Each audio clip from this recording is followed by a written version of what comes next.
us at 1784-529-8518 or 1784-534-3900. Have you tried SVG's finest wines? From Dave Roots. Dave Roots offers Noonie wine, tamarind wine, obis, and wines from fruits and herbs. 10% alcohol by volume. So when you're looking for the finest local wines, look for Dave Roots. Contact them at 784-593-1564 for more information or to order.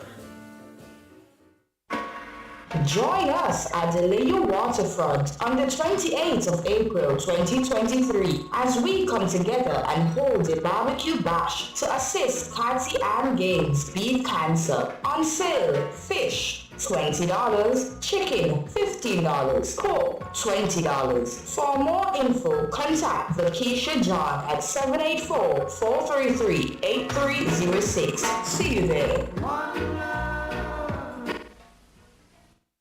Looking for a place to relax with natural cool breeze and friendly surroundings? Then check the Bay Hill Tree Bar, located at Bay Hill Cane Garden. We have everything a bar will have. We also sell Shell 20 pounds cooking gas at the Bay Hill Tree Bar.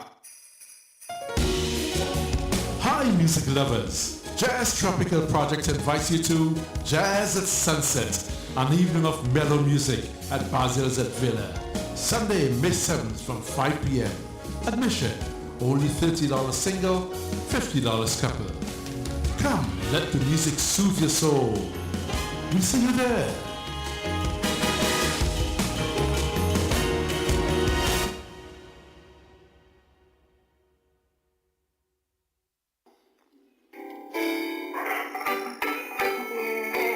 Circling the globe, circling the nation.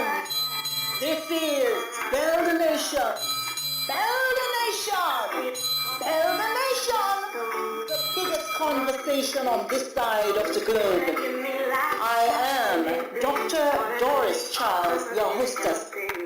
Why not join us on Mondays at 3:30 p.m. to 5 p.m. and on Thursdays at 5 p.m. to 7 p.m.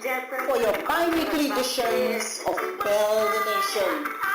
If you need to hear conversations on current happenings and more, then invite a friend and tune in to www.bayhillnews.net. It's about radical radio right around the world. BELLD the Nation. It's the program that highlights issues that touch and concern people's lives. It's about the how, the why, the when, the where, the what, and the who of benevolence, education, jurisprudence, legitimacy, down to earth, no nonsense, affirmative action, talent, and training. It is informative. It's about opinions and, of course, nation building. Looking forward to your comments and calls. 1-784-529-8518 or email us at belldonation@gmail.com. Get in touch again at 1-784-529-8518 or email us at belldonation@gmail.com.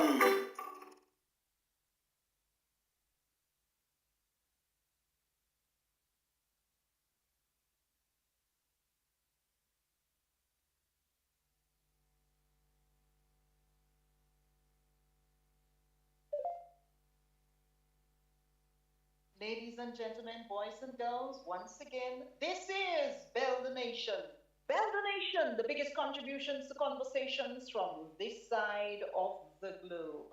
My name is Doris Charles, and we are welcoming you to today's program. Today being Thursday, the 20th of April, 2023. Welcome one, welcome all. Micah chapter 6 and verse 8 says, He has shown you, O mortal, what is good. And what does the Lord require of thee? to act justly, and to love mercy, and to walk humbly with your God.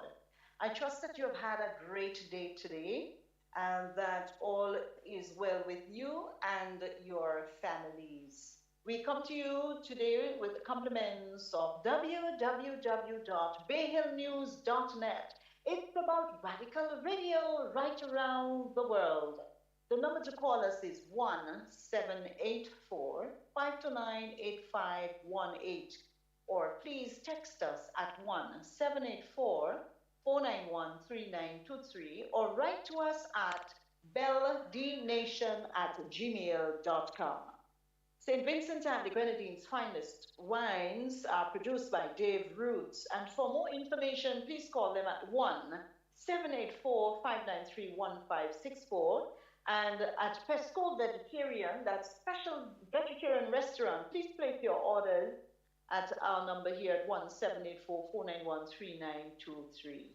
We are so thankful that you, our listening audience, is here with us today. Call a friend, and welcome to those who are listening to us for the first time. Welcome one, welcome all. Mr. Williams is our co-host, and indeed it has been an absolute pleasure to be with him and to have welcomed him all this time. Mr. Williams could have been relaxing home, smoking his proverbial pipe, but he is here with us. Mr. Williams, greet us, please.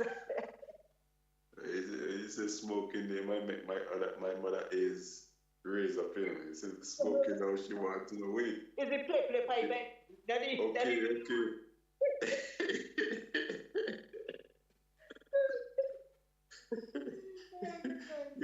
You're going to make me get some licks now. I can't even go home here. No, I'm beg off here. Because the tanty, na hit him tanty. Joke at it making and play pipe go tap out. Yeah, Dr. Charles. Please. Yes.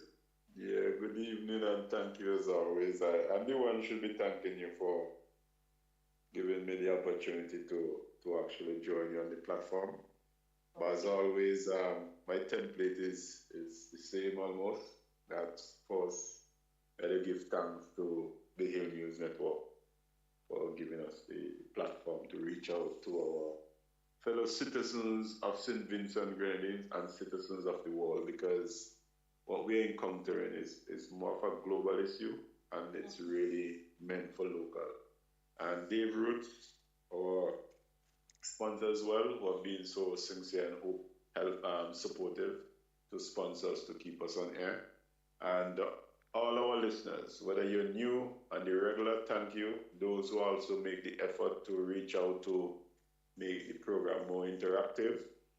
And last but not least, my telephone friends, I don't think we're getting along too well, because I don't know if it's victimization. No. We're not getting enough telephone calls, but I know the emails, the text message is, they do keep them hot, but I do appreciate it. But talk to us, man. I know Dr. Charles, she do engage a bit more with a telephone call. So promise me that at least we get a telephone call tonight. So this is from my side. Yeah. And Dr. Charles, be careful with the proverbial pipe, because my mother may not hate proverbial, she might just hate pipe and smoke. Tanti is joke I'm making when I say that he's smoking. Yeah, once she says smoke and pipe, I think you could, because she may not even hate proverbial. Yeah. You know what I mean? So, okay. Tanti, it ain't the real pipe, Tanti, It's a play. It's a joke I didn't make, Tanti, a joke. All right.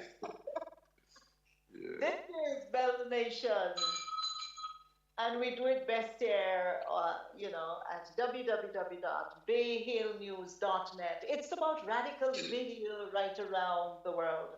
So indeed, I join with you in thanking our sponsors, bayhillnews.net, as well as St. Vincent Grenadines' finest wines that are produced by Dave Roots, and also here at Pesco Vegetarian, where we add our bit to the sponsorship of today's program.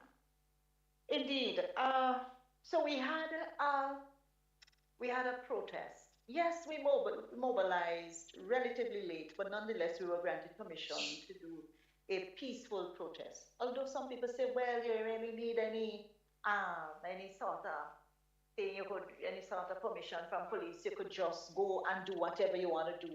But we made it our concern, we made it our business to ask for police protection, and that was granted. So we want to thank very much the police, the Royal St. Vincent Grenadines Police Force on their granting of guidance and protection on the first protest action that was scheduled by the National Liberation Movement. And of course, BELLD Nation radio program is the mouthpiece of the National Liberation Movement. We have also signaled our intention to register, and we have, so we are awaiting the outcome of that registration.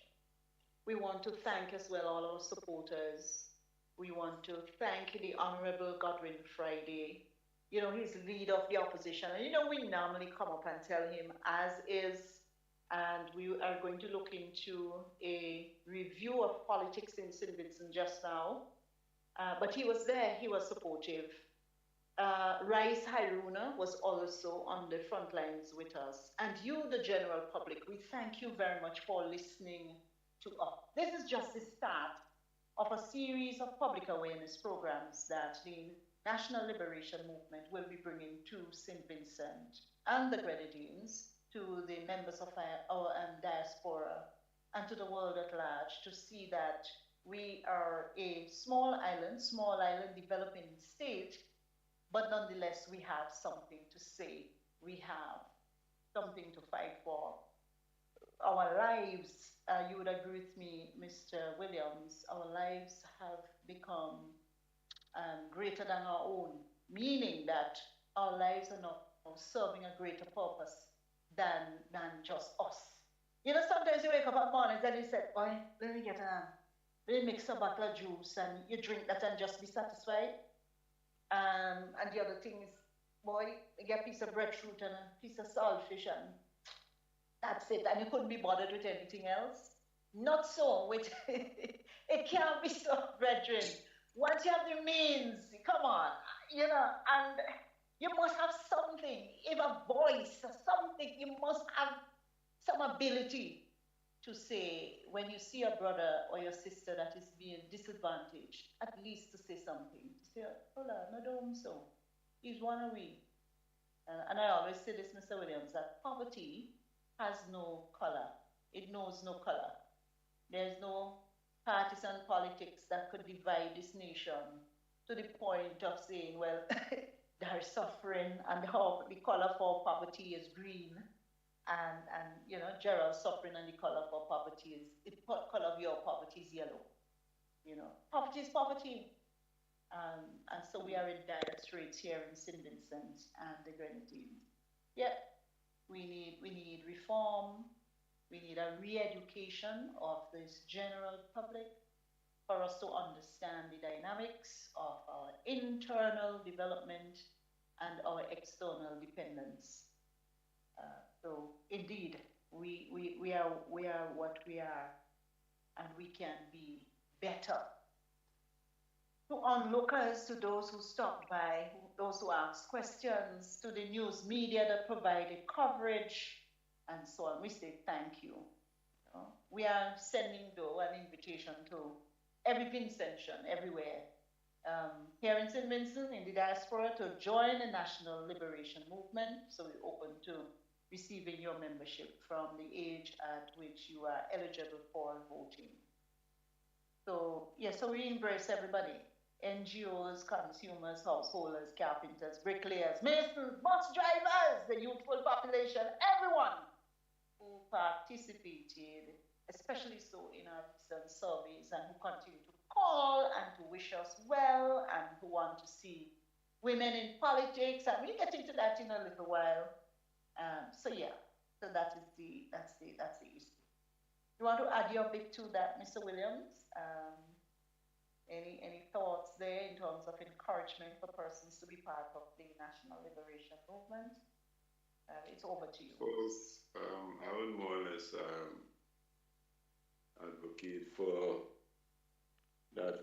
Vincentians as a whole, that we need to make sure that we register and find out exactly what is needed to make sure that your registration is completed within time. So that would be default, because then if you're not registered, it's no point even we talking about joining. So I would actually force actually, because at the end of the day, it's better to be prepared than to get caught off guard. Because at the end of the day, we are going through some really challenging situation, and there's certain things that is not really a Vincentian issue, because the increase in inflation, it's more an international scene, and especially we as a small island, we may be limited to other alternatives in terms of income. So most of us mainly maybe just have a one source of income. So this is where inflation would actually have a more lasting effect on someone who is just have a one source of income, especially those who are in the cities, because like us from the country, you know, you can get something from the garden, but when you're more or less centralized in the city, you know, as you earn that money, you have to spend it back to actually to acquire the basic necessities. So on the other hand, I would also encourage everyone to get more engaged in politics. I know people say, man, politics is not my thing, but tell me, where can you go in the world today? And whatever decision is made is not impacting your life when it comes to politics. So when you say engage in politics, you don't have to be a politician, but at least it's to understand the basic impact it have on your life in terms of what decision politician made. Because as you mentioned about poverty doesn't have a color. When hardship, when any decision made, the decision made by whatever political leader, it doesn't only apply to his supporters, it applies to everyone. Everybody, yeah. You see? So again, I would really also advise our citizens, let us get more involved in politics as to know how our money is being spent, because it's our money. I think a lot of the time our people tend to not realizing that the same thing is something I always say. So we have this political divide and political loyalty, and those people, citizens, who may be associated with the Green Party, who may be associated with the NDP, they are not exempted from paying tax. They have to pay the tax. And this is why I find it a very unfair system, that where you are being pressured because you are supporting the opposition. That's your democratic right. So this is why we need to get engaged, because a lot of the time what is lacking home is accountability. And our political leader, especially those in the ruling party, see themselves as demigods. And these are some of the things that we want to revamp. So we want to bring a different energy, a different feel to the people, that you should be free to express your political right without fear of victimization. Because I said, at the end of the day, it's not to say, well, my party no win, so we can't pay tax. No. We want to also, we want to reduce this divide, because we are also going through a crisis where, you know, it seems like we don't have that way we can have a dialogue anymore. It doesn't seem like we have that way we can have our disagreement. The disagreement have to end up in loss of life. These are some issues that we need to address as well. So from the political side, we need to get engaged. And politics doesn't apply only to somebody who have actually gone and have a degree or whatever. You can actually make a contribution, and meanwhile you've actually engaged in politics, you can advance yourself along the way. So, you know, there's so many different approaches, but all I'm saying, and most of all, before we even talk about register, let me make sure, as the PM had mentioned about the education revolution, we have to make sure that stay as an integral part of our development, because we want to make sure that no one is left behind in terms of literacy. And literacy don't mean you have to have a degree, But at least when a man give you a piece of paper, even though you have to take half an hour, 2 hours, but at least you can read it and understand. Yeah. So when we say literacy, you don't have to have, as they say, white collar job, but at least when a man say, well, scratch something there, you understand what you're scratching against. At least, even though you need some assistance to understand, at least you can read what is before you. So when we say literacy, that, you know, we touch the ordinary man that, yes, at least I can basically sign my name, read a paper, and no man know it all. So even though sometimes the man who have the degree, he don't know it all. So let's bring back that community spirit that we have. And as I said to you before, let us get registered. No man or woman is going to be left behind. This is our motive. And the victimization, it has to end. Accountability has to step up. Thank you.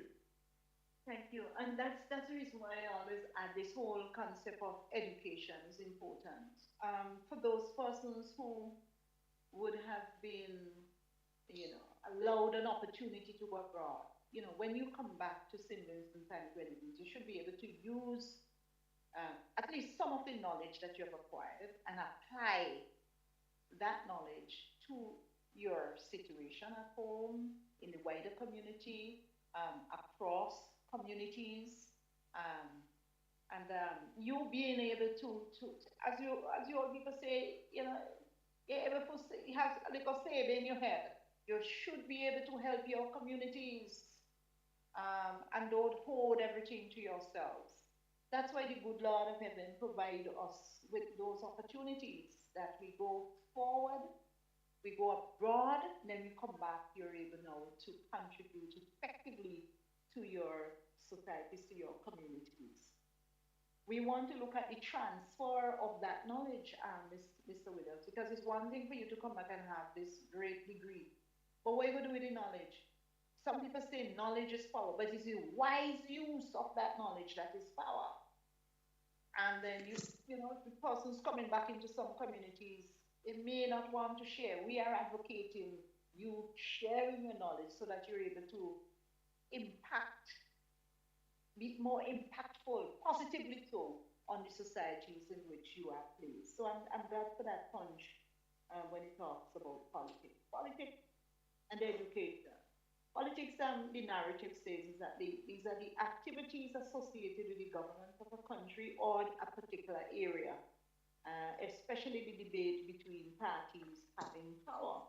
But then the narrative went on to say this, that there are politics related to activities aimed at improving someone's status or increasing power within an organization. That again could be debatable. The issue of voting and registering to vote. The information that is online at electoral.gov.bc seems to suggest that in the second quarter, of 2022, that several constituencies would have been beyond 7,000. I think the largest constituency I am seeing here is one East St. George, which 8,785 registered voters. South Leeward, this is where we are from, 8,270 registered voters. Next in line, you have Western George, 7,000 plus. East Kingstown, also 7,000 plus. And Central Kingstown. And then you have others like Central Leeward, 6,008. Mariquois, around the same. North Leeward is a little bit less, 6,002. North Windward, 6,009 plus. 6,003 South Central Windward. 6,007. The point I'm making is that there has been a slight increase in practically all the constituencies, and we have 15 constituencies here in St. Vincent and Grenadines, and most of our listeners would know them all. We have a total of 99,279 voters that have registered here in St. Vincent and the Grenadines as of the second quarter of 2022. Can we say that there are more voters now, like a year later or so? It is, I believe it is possible. so yeah, we keep our eyes and our ears glued for information that would remind us as to when to go to the centers that would offer registration. So there we have it in terms of that. Mr. Williams, we just now going to get into politics in the Caribbean, or politics in St. Vincent and Grenadines, and we're going to take just snippets of a survey that was done. We can't show everything in the open, but just a snippet as to what it is that we are looking at here in St. Vincent and the Grenadines. We pause now just for a brief pause. This is BELLD Nation, the biggest contributions to conversation from this side of the globe. This evening's topic is, help me there with this evening's topic. You could remember this evening's topic? Yeah, Yeah? politics, SVG. Politics, yeah. Politics in St. Vincent and the Grenadines, and we're doing an analysis from a survey. I wasn't putting you on the spot, you know. I was just, running through in my head. Yes, running through in my head. Put him on the spot. Nothing is wrong with that. He should be prepared. Yeah, man. you know. One of the observations is that somebody wrote back. I think that was in the first week. Okay, not in the second. So I will answer that next week. The words proactivity and diligence they were looking at in terms of analysis and so on. So week one survey, we were looking at things like what best describes people's political affiliation and whether persons who are affiliated to the Unity Labour Party, the National Democratic Party, the Green Party, or none of the above. And from what we have gathered is that a number of persons in St. Vincent and the Grenadines that were surveyed appear not to be part of a political party. So we still have in St. Vincent, of the, let's say 99,000, of the 99,000 voters, we have a sizable portion of persons, sizable percentage of persons who are not affiliated with a political party. Why do you think that would be so, Mr. Williams? Why do you think that would be so? That these persons are saying, are these young voters? That's another thing that needs to be checked out thoroughly. Are these young voters, persons who just come of age? Well, there are a few factors that I'm aware of, but also this would be, I've been also throwing it out there because you may have someone who may be listening, one of our regulars, and to even ask them, why aren't they affiliated to a party? And there are several issues. I know quite a few people who are not affiliated. Is that they have tried both sides and not have been impressed in terms of with the contribution party have made. There are people who have actually feel disrespected by the very party that they've supported, and mistrust from a political side of things, the mistrust. So it'll be quite vague in terms of response because each person will have their personal, but I'm also speaking from a few people, which is very few still, in terms of who I know who don't affiliate to a party at the moment. And as you say, as we speak, there's somebody who's going to turn 18 tomorrow, or a few people, and it goes on. So we will be having new, actually, we'll have new citizens who have actually acquired the age of 18, or some people who simply haven't even seen the need to register. So it'd be good to tap into these people, and I'm good that you mentioned that, because at the end of the day, there's always a reason why we do or don't do something.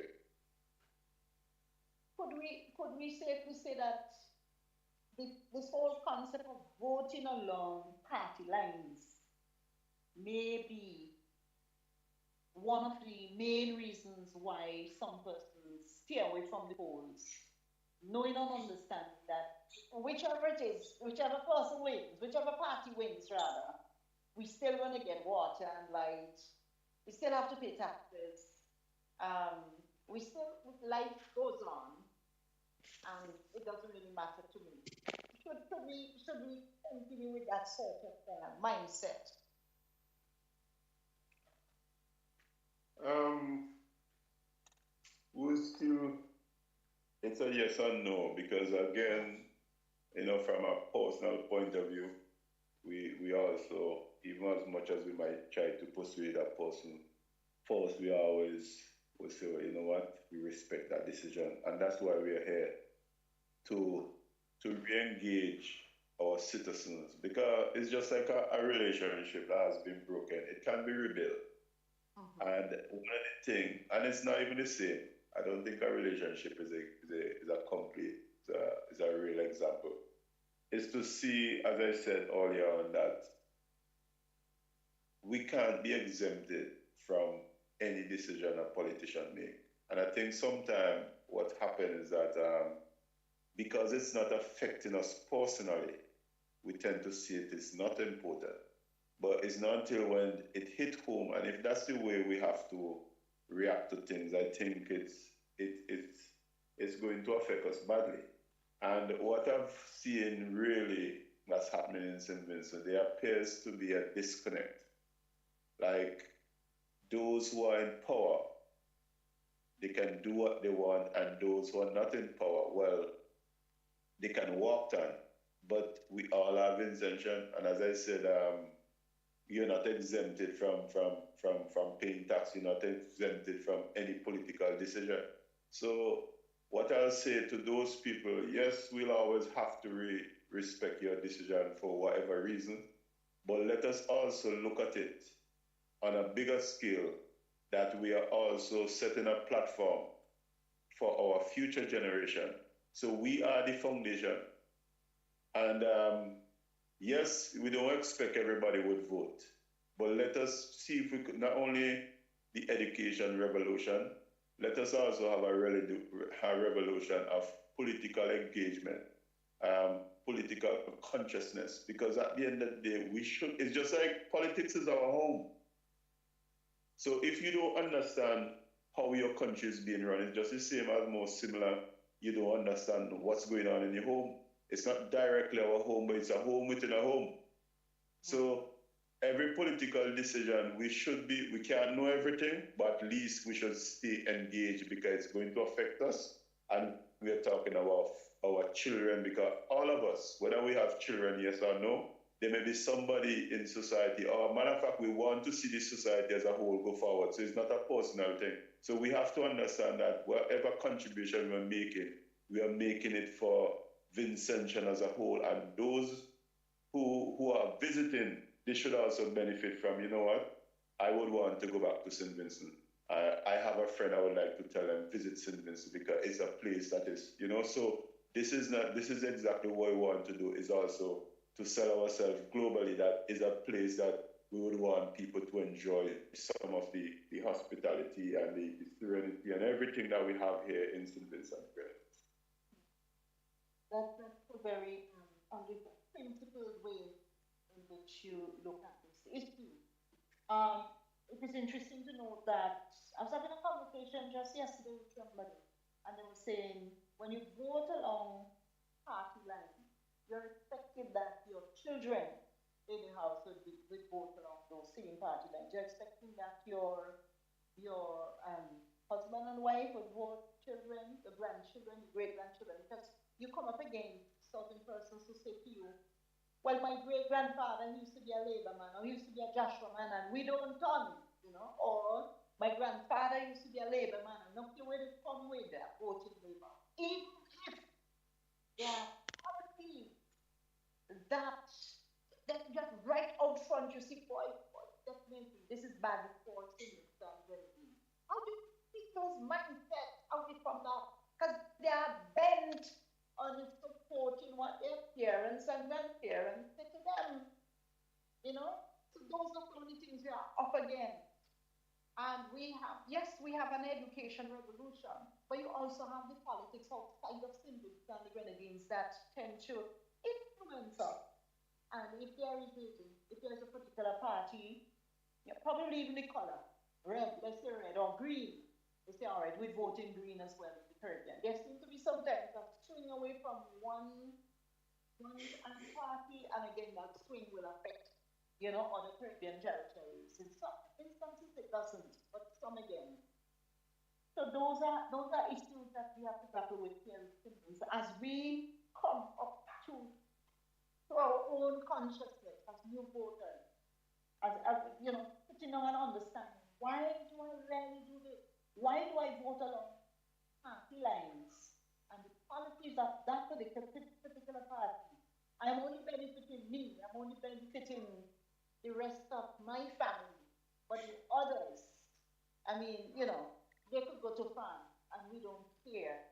And saying St. Vincent and the Grenadines, we are one people here, and we've got to change our mindset. Somebody might just shout at me and say, well, you're not promoting a new party, the National Liberation Movement, and you want we to vote for the National Liberation Movement. But the National Liberation Movement is a movement with a difference. That it matters not if you vote along party lines, but this is the thing. When we talk about democracy, it's a new type of democratic institution that we are looking at. That you vote that you, the National Liberation Movement into power, or you don't vote it into power. Once it gets into power, I wouldn't want to say gravely, but the policy is going to be what? Straight across the board, irrespective of whoever, maybe I'm simplistic in my approach when it comes to this, but whoever it is that is in power, within the National Liberation Movement, it is a party, it is a movement for every single individual. And that is my take on that. I don't know what you are looking at when it comes to that. Over to you, Mr. William. Could you say that again? I didn't hear the last part of it. Oh, no, I'm saying over to you, Mr. Williams, when I say that the National Liberation Movement is a movement that has at the heart of it, how do you call it? Well, I wouldn't want to say blessings, they'll come from in the church setting now, but a benefit for every single Vincentian. Do you want to agree with me when I say that? I do, because our style of leadership is more or less looking at meritocracy. Basically, I know it's a big word, but what we are doing is use the best of what we have, not what we had in the current administration, the previous administration, because what seems to be happening here is the party loyals are given the benefit, but if their party loyal is not the best candidate or the best person to do the job, then we are actually suffering. So what we are looking for, and one of the main things that we are going to bring differently is that level of victimization, that level of fear. It shouldn't be. We want to, you see, I hear you talk about the party loyalty. That is also, as much as we talk about those people who are not affiliated to a certain party, it would also good to understand why you would actually affiliate to a party if you see they're not acting in the best interest of St. Vincent and the Grenadines. So this mindset of that party loyalty, you can't really totally get rid of it, but it's to create a change, to have people looking at what is best for St. Vincent and the Grenadines, because what we are doing is thinking long term. But when we are thinking about party loyalty, it's basically short-term vision. But we also have to understand that those decisions we're making now, it has an impact now and also for our children. So I think this may be something new that St. Vincent would be actually getting used to And also, we have to also come to the realization that change is not something that we embrace easily as a human being.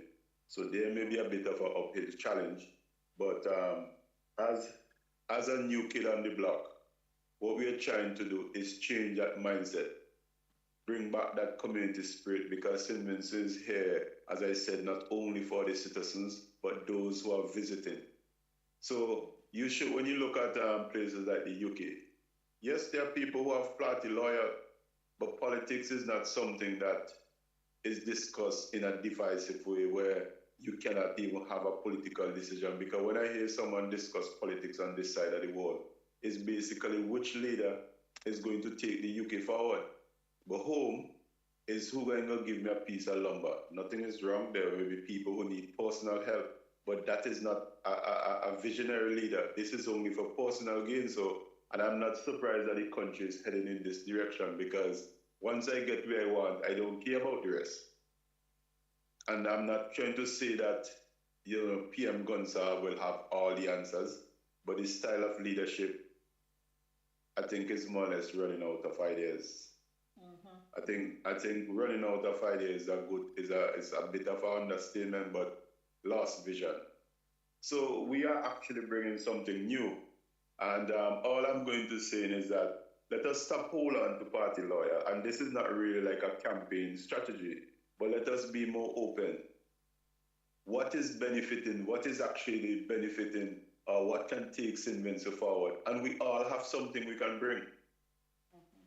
So let us look at that collectiveness, because I can show you collectiveness is what is going to take us forward. Division will always be there. It's not like you can eliminate division, but it should be in the minority.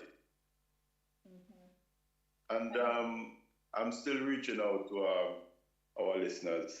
I'm hoping that we might have somebody who can come and tell us why you're not affiliated to a party, or if you are one of those party loyal, why are you still holding on to a party that is not serving our people?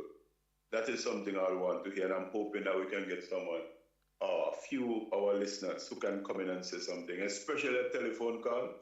I'll be excited. Yeah. So, ladies and gentlemen, this is BELLD Nation, the biggest contribution to conversations from this side of the globe.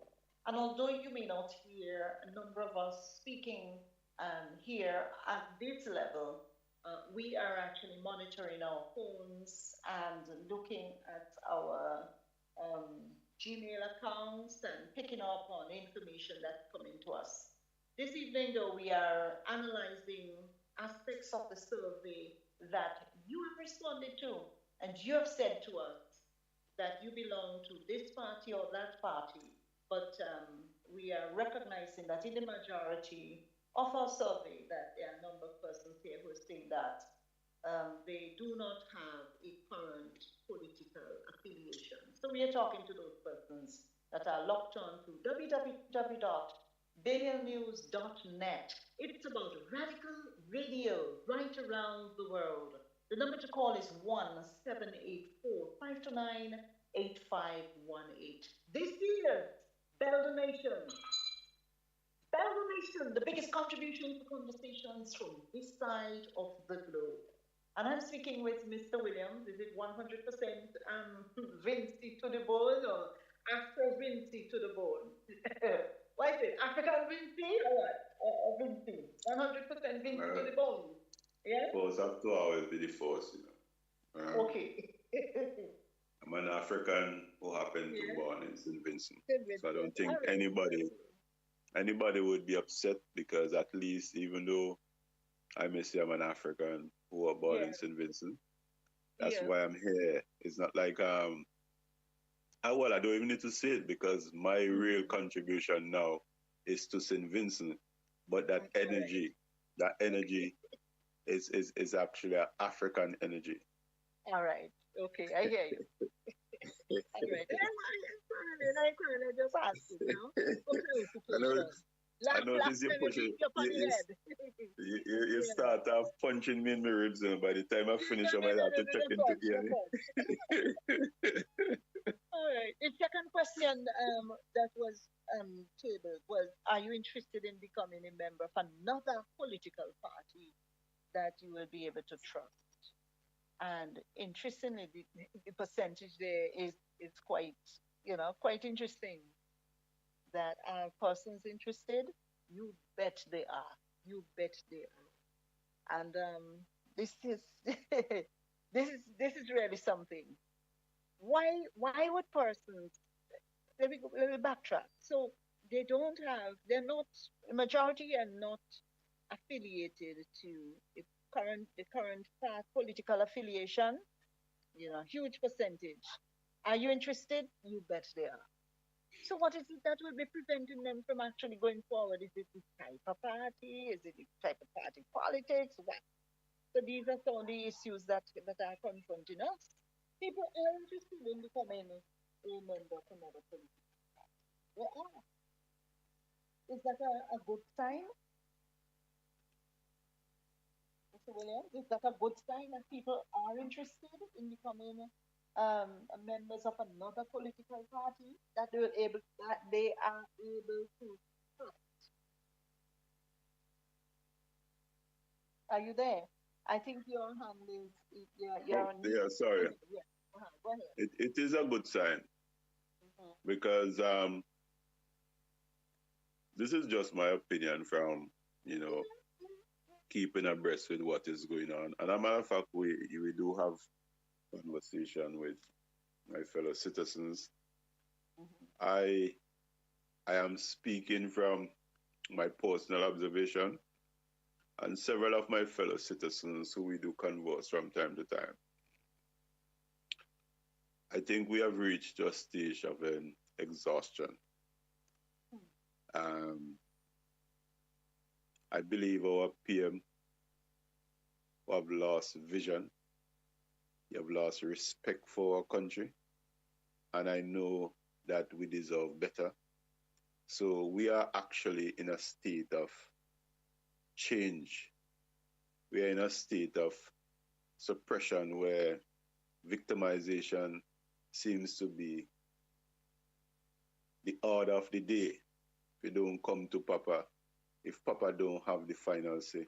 I mean, what I've noticed, is it that our ministers are not capable to represent the department that they were chosen to represent? Or is it is Papa who holding the mic for almost everything? These are the type of things that you're looking at. It seems like it's not only a one-party system in St. Vincent. It's just like to seem that it's only one man can actually run St. Vincent, and that can't be true. That is just a big illusion. And the sad thing, PM Gonsalve, it doesn't matter how much he tried to hold on to politics. Death is inevitable for every human being.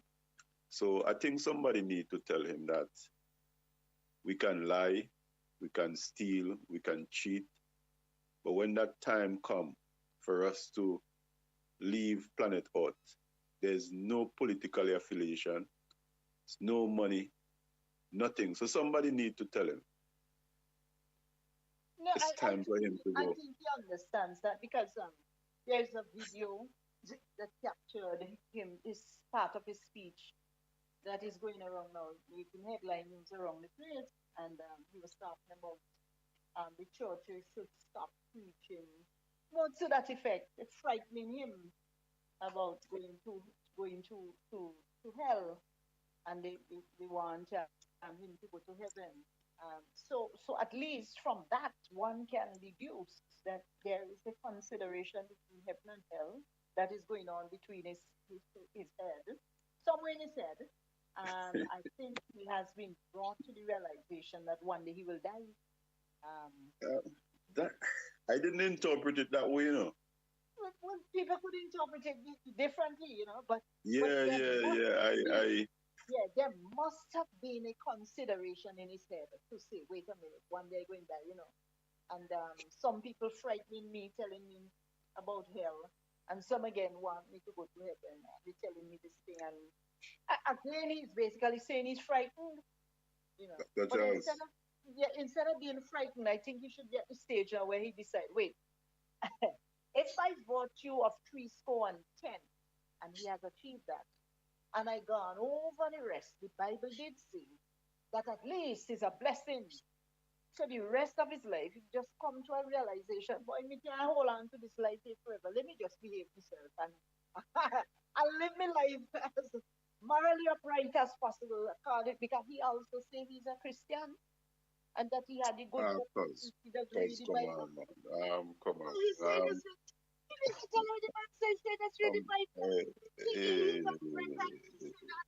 So I mean, so in other words, Cause, he has been brought to that realization that there is heaven, there is hell, in his way of looking at it, and that he's frightened either way, whether to go heaven or hell. He's frightened, but he rationalized in that concept. That is what I got from that, and you may have gotten something, you So know, right now, I think this um, is a no topic, disrespect, but yeah, no, no, right.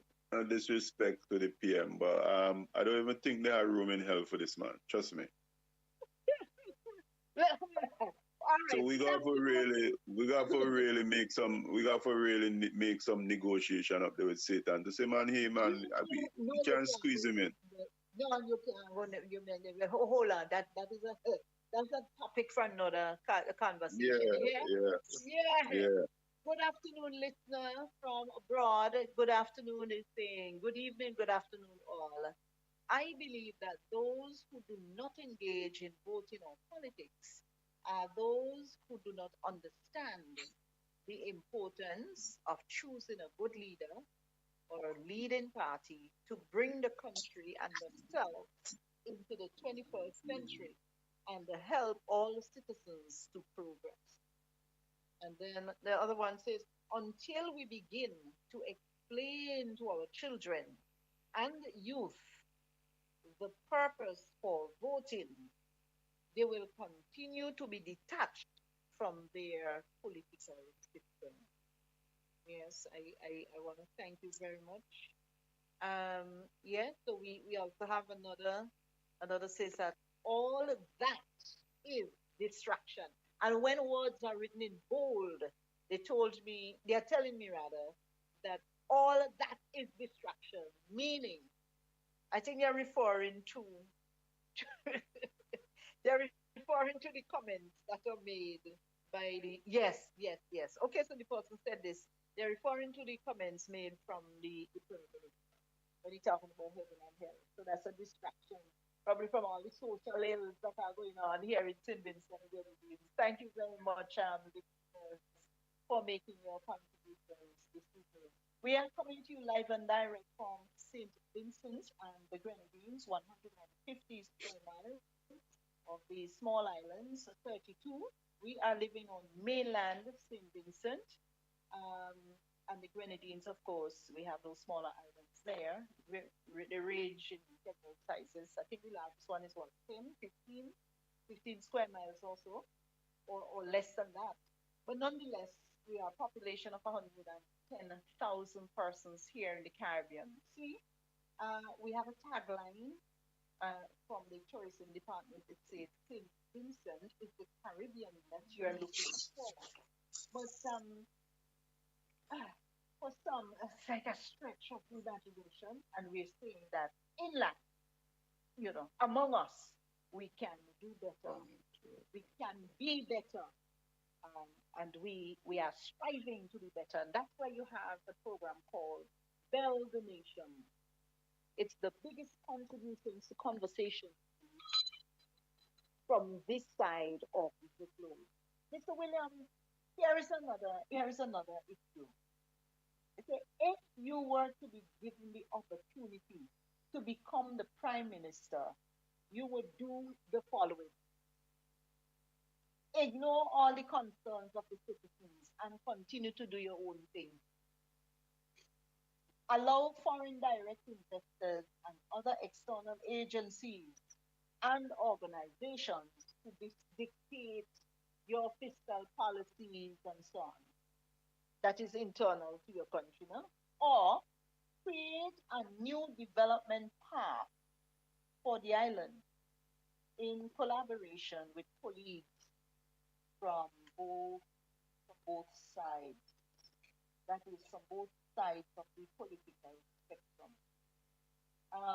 Yes, so allow foreign direct investors and other external agencies and organizations to create fiscal policies, ignore the concerns of the citizens and continue to do your own thing, or create a new development path for the island in collaboration with colleagues from both sides of the house.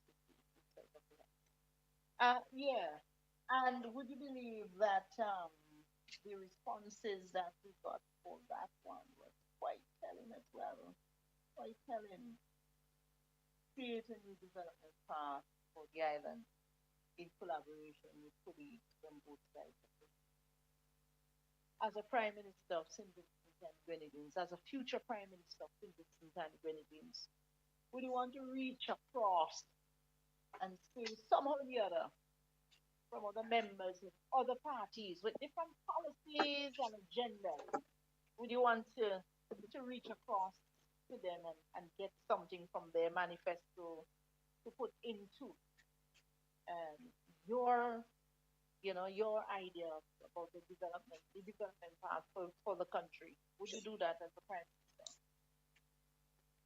Well, I don't want to say exactly like yes to with the manifesto, but what I would say yes to is that, as I mentioned earlier, it's we have a democratic system, but I think we should have a meritocracy approach, and that is actually getting the best of what St. Vincent offer.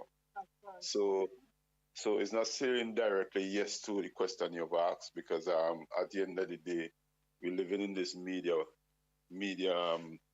um, community now where everything is documented and then it can actually be used back as reference. So what I would actually, how I would answer that question is the fact that, as I mentioned before, a meritocracy would actually, we are getting the finest. So if the finest that person come from the current administration, he or she is representing St. Vincent.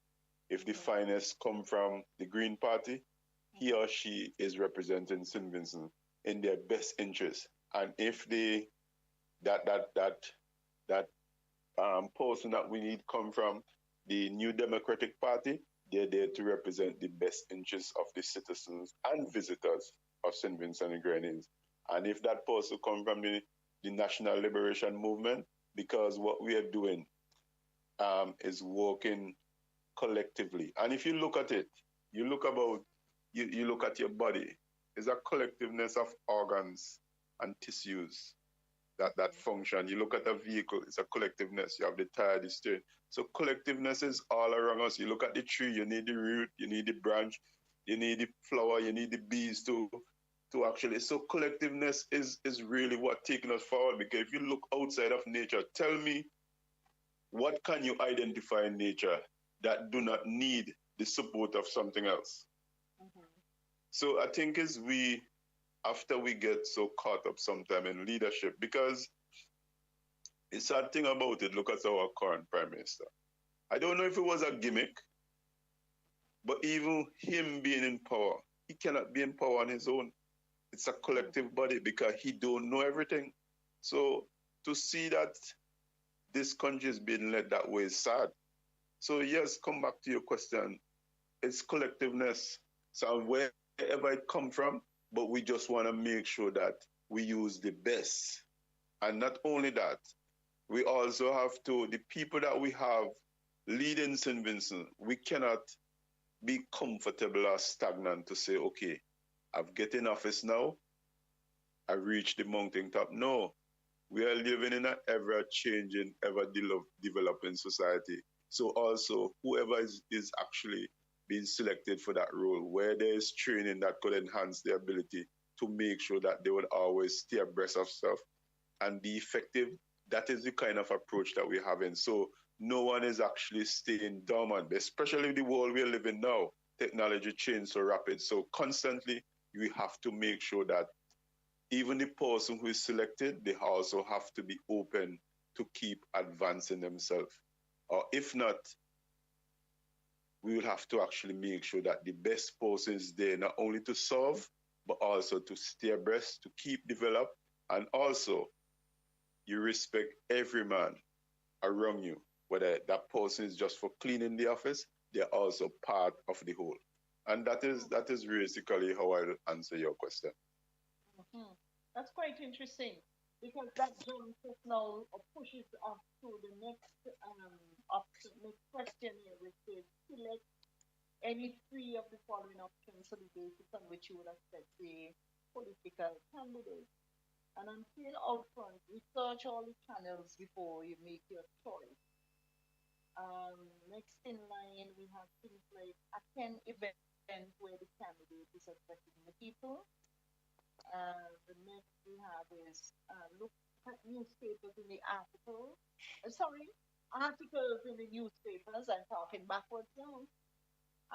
And the others are number of fundraisers that the candidate has done in their area and news on television. Last but by no means least, the other option is what? Their family upbringing. Let's take from the bottom up. Their family upbringing comes in last. So if a man comes from, let's say, used to cut banana, jog edos and so on.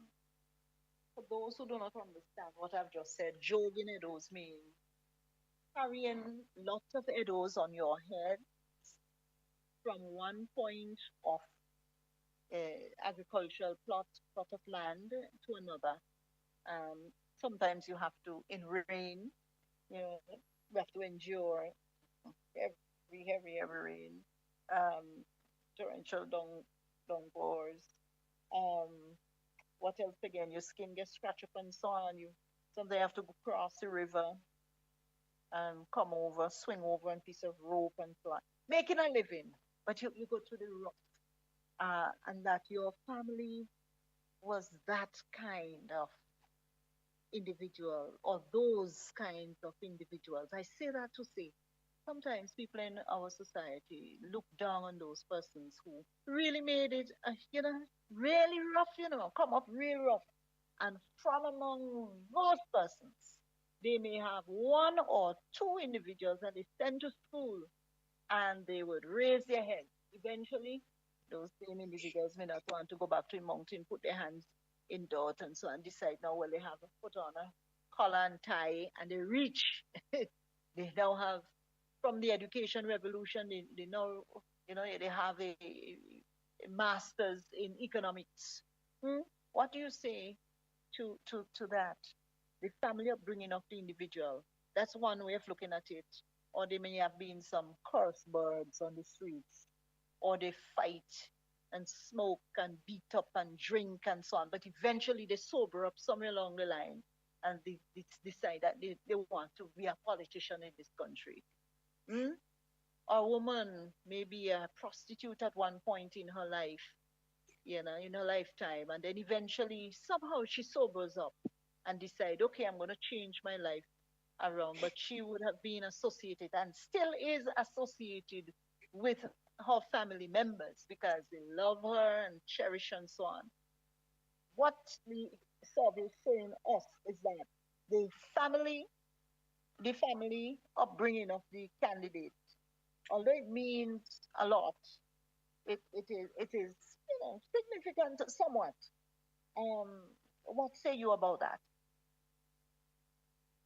You see, all of us have a past, and yes, it all depends on, because also what we have to ensure that we are governed by the law of the land.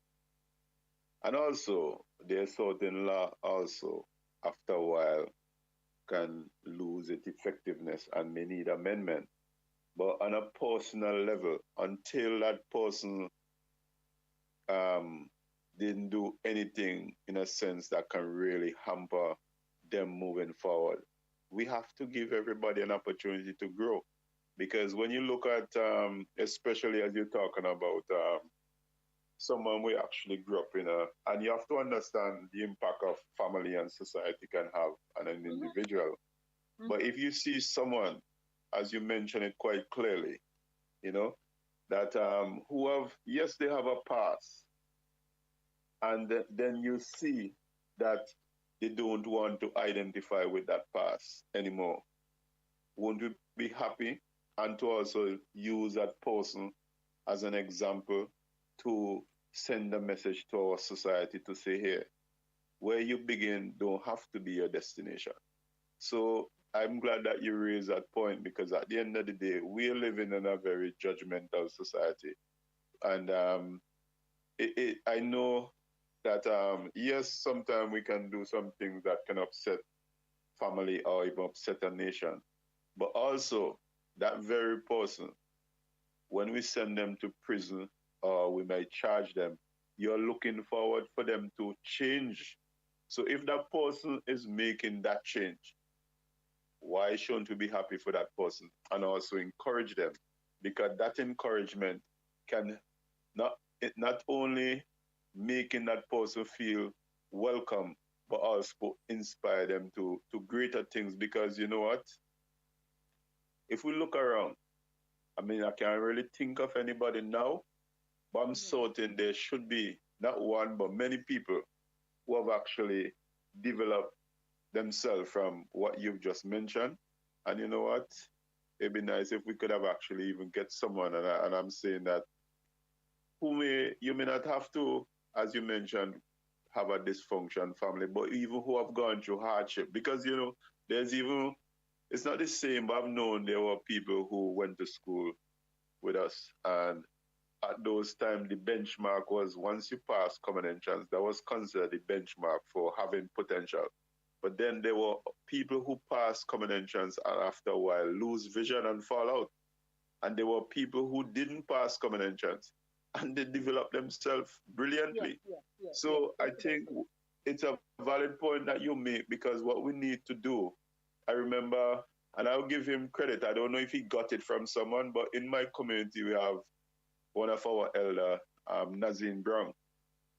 Give him credit because he has been someone who I admire growing up, and his motto used to be each one teach one. So I'm just going to take that from him, and it also something that I would say to our fellow Vincentian.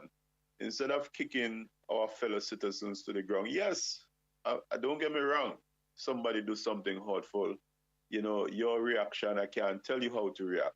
But after we calm down, and especially we see that person they have been remorseful and they're trying to make a change. Let our motto be each one teach one and not each one kick one down. So again, that is just my take on your question, Dr. Charles. I hear you. And I just want to put a plug in here. Greetings to Mr. Nazim Othniel Brown of Vermont area. He was once my teacher, and I want to thank him very much for instilling it within me, you know, each one teach one, that motto. And he would strike at us. When I say strike, not physically, but, you know, put it in our heads. I remember there was this society lodge that is the Buckerman Wise and Student Friendly Society, that old building. And I used to have classes there. And almost the whole of Vermont used to go classes during the summer vacations.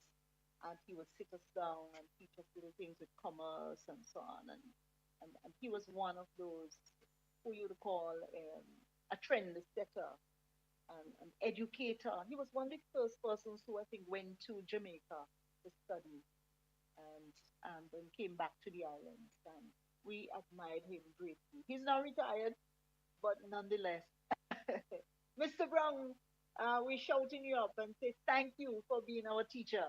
You know, and you have many others like him who were really and truly those persons who have come from, you know, trying circumstances, but they made it and they gave us an example to follow. Thank you, Mr. Nazim Othniel Brown of Vermont here in St. Vincent and the Grenadines. But I want to say something here. Oh, yes, so we got some more. We got somebody says here, thank you, listener from abroad. Our past must not define us. Rahab was a prostitute, but look at her lineage. And then it was to say, oh, I must not get religious. I must not get religious. But yes, Rahab was a harlot, was a prostitute, and she was also part of the lineage of Jesus. And as Christians, we recognize that and we realize that Jesus died for everybody. The harlots, the prostitutes, those who, down and out, the downtrodden, the outcast in society. And yes, indeed, we would say he died to save those from the uttermost, from the guttermost to the uttermost. Um, and I hear you, Mr. Williams, in terms of encouraging Vincentians right across the road, to aspire to greatness. So whether we are candidates who are hiding, we are in hiding at this point in time, make sure you understand this, that your country needs you and that you can do what you believe that you can do.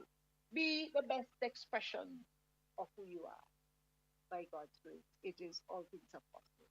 I like to add though that I think if you have a record, for jail time, if you are an unsound mind, I think those issues will keep you out of politics.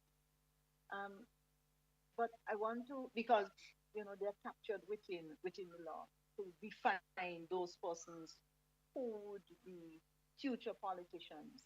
But here's something. What about mudslinging? Your mommy be higher for such and such. But look at your head big. You know, but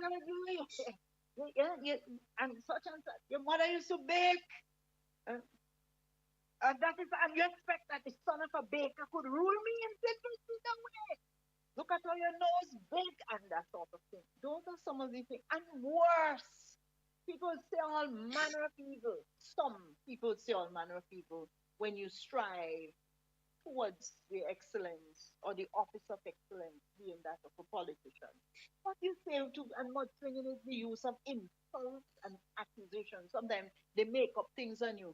Look at you, maybe see it on the road, young man. I say it's not true, Not true, but they make up something. So the use of insults in narrative plays and accusations, especially unjust ones, with the aim of damaging your reputation or a reputation of an opponent.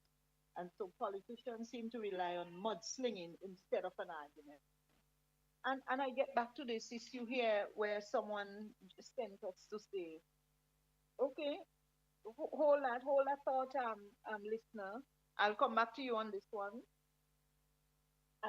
Yes, but someone had sent in something to say that the words of the PM were distractors. So again, mudslinging, distractors, distracting from the real issue at hand. That St. Vincent is in dire need of a political revolution, a bloodless political revolution. But you have the politician standing up talking about heaven and hell and how he does frighten and so on. And that's not the issue.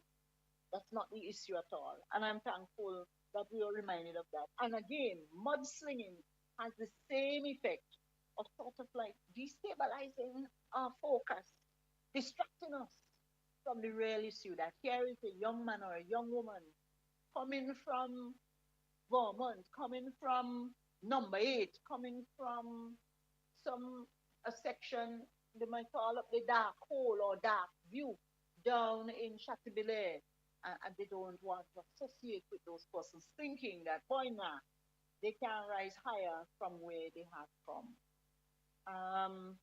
So yeah, mudslinging, Mr. Williams, and then we will get to what the listener has written to us, which is quite interesting. Yes, go ahead.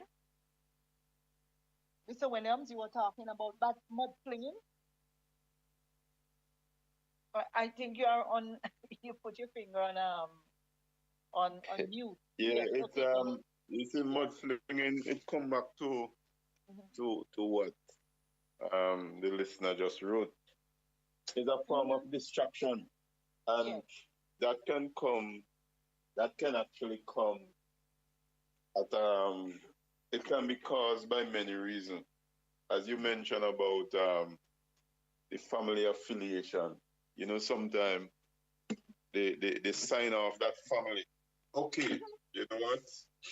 Bob Marley is a perfect example. Bob Marley have a song, the Trench Tongue.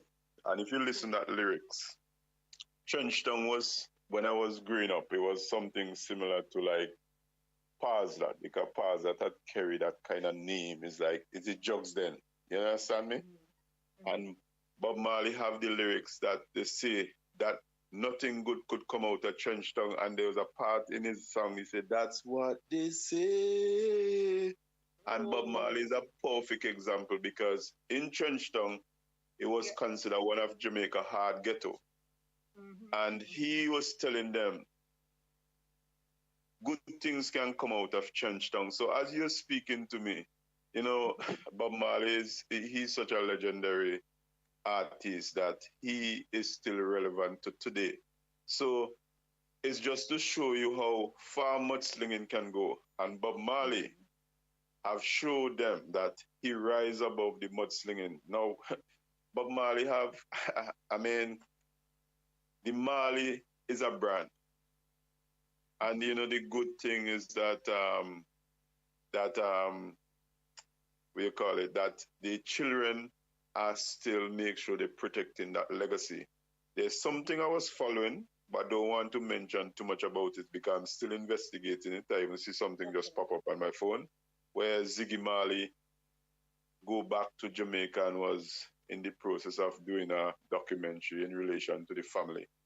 And he was denied access because the villa where he wanted to stay wasn't it actually doesn't give that access to Jamaican. But as I said, I just need to confirm the actual reason behind it because there's something that's happened. So mudslinging can go very far. And the point I'm making is that that can be a distractor, it can be a demotivator, but this is where that's self-confident. And this is where you need elders or friends or whoever, because if you don't have that level of self-confidence, you can start to believe those stories. You can start to feel demotivated. You can give up.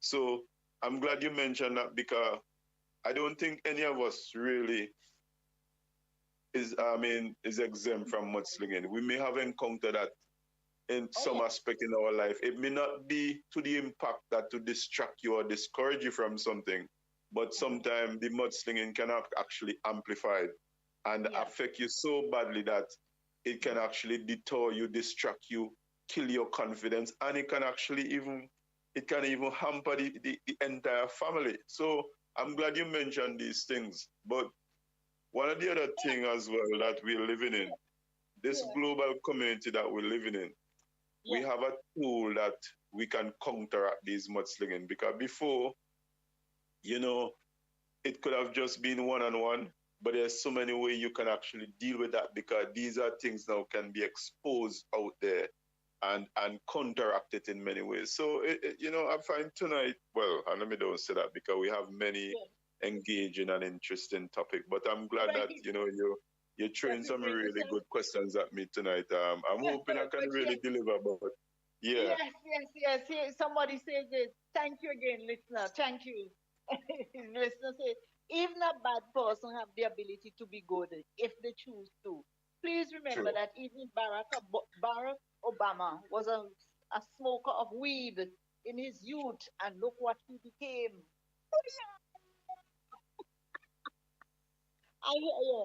I hear you. Yeah. And another one. Oh yeah. Look, that's another thing. I was even going to mention this, and this. Thank you again, listener. Say, can there be any good thing that come out of Nazareth? That is true. I wrote that down, and I was going to mention that just as a reminder. Thank you. We are thinking alike. These questions has been asked from time immemorial. In the words of Cooley, are we becoming educated fools? Revolution is a state of mind. And the person put, haha, laughter there. So yes, I'm hearing you. I'm hearing you loud and clear, listeners. Thank you so much for actually writing into us. The number to call is 1-784-529-8518. This is 8518. Let me go that over again. 1-784-529-8518. This is Bell the Nation, the biggest contribution to conversation from this side of the globe. And here we are analyzing aspects of the first survey that, we have received quite some interesting points here. What do you think about the current tax assessment, tax regimes, taxation in St. Vincent and the Grenadines? And the highest percentage received is the tax regime is too high, even though taxes are needed in the country. Talk to us about taxes, Mr. Williams. Taxation. The importance of tax. You see, tax, that's a kind of ticklish topic, because what our fellow citizens, and I'm not saying that we don't, but we are a tax income generated country. Because where are our industries? How many do we have? Before I get it, to help fund the public works and services and to build and maintain the infrastructure used in a country, a government usually taxes its individual and corporate residents. The tax collected is used for the betterment of the economy and all who are living in it. That's what the narrative says. Talk to us. Yeah, go ahead. Yeah, so, we are saying that our tax is too high, but what other alternative we have in terms of generating income? Because industries, it's almost zero. Now, we are talking about our investors. I mean, what is the tax arrangement with these investors? Because these are things also we need to understand. But even those investors, the industry, which is very minimal, the majority of our income most likely may be coming from pay as you earn, which are employees. So even though the government may want to say, give you an increase, as he give you that increase, part of it already taken back, because once you have an increase in salary, you have an automatically balance where if you increase in earning, your taxation gone up. So this is where, and it's a very good question, because this is where I don't think a lot of us may sometimes think to the extent that the PM can't just give you a tax increase just like that. Because if he give you a tax increase, that funds have to come from somewhere.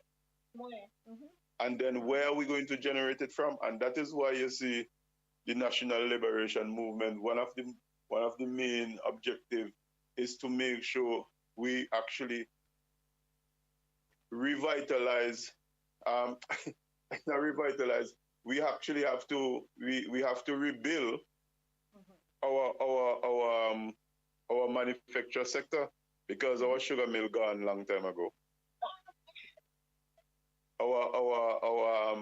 The coconut oil plant gone a long time ago. Yeah, Diamond Dairy gone a long time ago. So somebody fool me and tell me that our coconut bad, and how where this that HDL and LDL was surveying these ingredients inside of this coconut oil. I mean, the scientists, when it comes to them things, they say our thing bad. So yeah, you're talking about coconut oil, and now we have coconut oil coming in still from made out of all kind of thing. We even get it back the same coconut oil from Trinidad and Tobago, the United States of America, you name it. A drop of, as we say, a drop of lard oil in a bottle is nearly $20. You can't fry three fish. Can't fry three fish. There's the thing that's happening now. We're not down the coconut oil factory and importing coconut oil now. Only but things gone upside down. Let's not get this started now, Go ahead. Well, Go ahead. yeah. And so we need to understand, and also we have to create market for our farmers. because those farmers as well would have actually been generating some extra income in terms of export. When they export the stuff, they would have making their contribution. So we are in a situation where we are pay as you earn country. And remember, we have, the last time I checked, if it's accurate, we are in debt to just over $500 million US dollars. So those, I mean, when we, and those loans have to be paid. So when we finance those loans with interest, when we have to pay salaries, how much do we have for infrastructure? And when we say infrastructure, we don't have to be details, roads, buildings, the services like the hospital, the prison, because they all need to be maintained, even the government buildings. What do we have for investing? And this is where, as a movement, we have to re-engage our people with agriculture, because as you mentioned, my grandmother, she used to make her own coconut oil for her grandchildren. So sometimes we don't even have to go and buy expensive coconut oil. But we know we are in that consumer mindset. We don't have the time to even make our own stuff. Because remember, if you can sit down for a few hours and you make some coconut oil, that what you're doing, you're reducing your expenses. So also the PM, you have to call a spade a spade. He cannot have the solution to run the country on his own. So we as citizens as well, we have an obligation to manage our finances as well. So this is exactly I've noticed. I mean, I'm not, because again, you don't want to take food out of those small businesses' mouth. But at the end of the day, if you're telling me that your expenses are increased and you're going to try to make an effort to reduce your expenses, like you even making your own coconut oil, because you sit down and you take a few hours and you grate that coconut. As a matter of fact, you have blender now. And if you pay unto Caesar what belongs to Caesar. People, the other one is, people being oppressed by taxes forever. Even one of the disciples was a tax collector, which is true. And the other sort of comment is, even a bad person have the ability to be good if they choose to. Okay, yeah, I think I picked up on that. Yes, okay. Right, go ahead. Yeah, so what we need to understand, we need to re-engage ourselves with agriculture. Right. This is something I've seen lacking not only in St. Vincent, among the melanated people, we're lacking financial literacy. Again, you're talking about importing. We shouldn't be importing something that we have. And if we do import it, because you want to give citizens choices, but at least we should have a mindset of supporting our local force. Right. So we need to start to shift, because a lot of these simple things that I'm talking about, it can actually enhance our life in so many ways. Every little counts. But we have get caught up into the consumer mindset. How can you tell me that, especially an island like St. Vincent, that we are blessed with fertile soil? We are blessed with so many variety of food. Why should our import bills so high? Why is it that we don't have any manufacturing industry?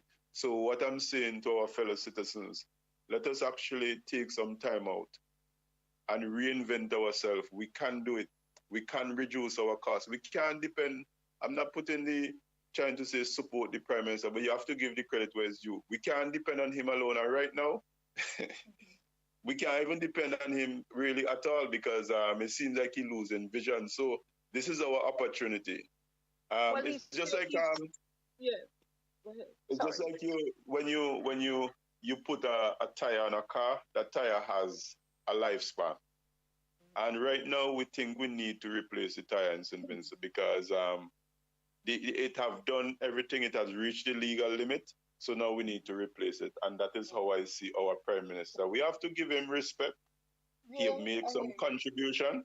Yes, But at the end of the day, right now, St. Vincent need new vision, new leaders, a new everything, a new injection. And also, we need to be united and not divided. I'm not saying all of us will, but that is, we have to work collectively. If I don't want to say unity, and you know, man, Mm-hmm. we need each other. We do. Yeah, Vincent, we are one people. Yeah, thank you, listener. Agriculture is the way forward. Who control the food, control the people. And Mr. Williams, you have been singing that all the time. Here's another one. Please, Mr. Williams, remember, our loans are all soft ones, not hard ones. So that makes him also that makes a massive difference. LOL, meaning laugh out loud. Mr. G will be long off the scene when the hardship of paying back these loans. And then he says, Mr. Meaning Mr. G, Mr. Gonzalez, and he does not care. He does not care. Well, that's the hard thing, you know. Turn into he stand up and he say, I love you, I get that. And then he shoot on his back. Oh, that's a hundred of people, man. Come on. Vincentians, rise up. And I'm telling you, not with guns and ammunition, but the way we think about our own development. You know, the way we think about our development. I have to throw this in, Mr. Williams. Standing on the front lines. Somebody came by and say, how much they say government say we owe? They say $577 million. Because not only are we protesting against the stay of the execution of the order of the court of Madam Justice Esco Henry, and but this lady came by. We had other things marked up on the placards, and she said, 577 million. Well, I mean, a bit and he go buried alone, you know. Everybody who was support he, plus he, Taiwan should take them and make them slaves and lay our load as St. Vincent. No. You see how they came over and I just laughed to my belly full. But but there is merit in what she said. But some merit, I should say, but it doesn't happen that way because we're supposed to be a democratic state. So whatever decisions that the current administration or any administration makes, it binds us as a people. But she said that Taiwan should take them. And everybody who support the government with all the money, they $577 million. Taiwan should take all and make their slaves when you see new government farm. But that was quite an amusing moment for me. Oh my word. Yeah, Mr. Williams. So here is the next the next one is this would you vote for a new political party because one of your family members is a candidate for the next general election? So basically, if your family member is a member of that new party, would you vote for that new party? And resoundingly, it's no. You know, the greater percentage of those who we surveyed said no, they will not do that. But you find that there are a number of persons who are within a particular party who are members of the same family. What's wrong with that, Mr. Williams? As in the case, you have the current prime minister. He is the father of the son, a son who is the Minister of Finance. He's the Prime Minister of the country. His son is the Minister of Finance. At one point, you also had a Minister of Health, brother-in-law to the Minister of Health. Well, he was the Minister of Education then. He's now the Minister. One of them is now the Minister of Health because that one who was the Minister of Health is no longer a current or sitting member of Parliament. So you have several members who are connected, whether in law or actual biological members of the same family. Comment on that. Um, comment on that. What you saying? What you saying about It, that? it's So, it, so it's maybe we it, can't be the same party. We totally can't run the same party. Hmm? They're talking to me there. it's a down matter because there's two ways about it. Mm, From a mature point of view, mm, I think each person should be entitled to make their decision based on their personal decision. Now, if I have someone in my family who is actually going to be a new candidate for a new party, I would support them.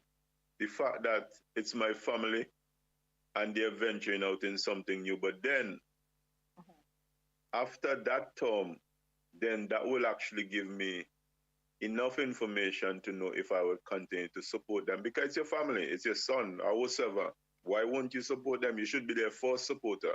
And then you can't really measure a party progress in one term, but at least that 5 year will give you enough information to say, okay, you know what?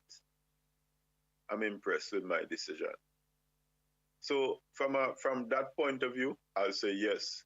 But also from a realistic point of view, as an adult, I think we should get to the level that we're entitled to make our decision. And that also show a level of maturity that yes, I'm expecting you support me, but also I have to respect that you're an adult and you're entitled to make your personal decision. So it is not really a right and a wrong or yes and a no. I think it's down to, as I say, it's down to that those differences that I've mentioned. mhm.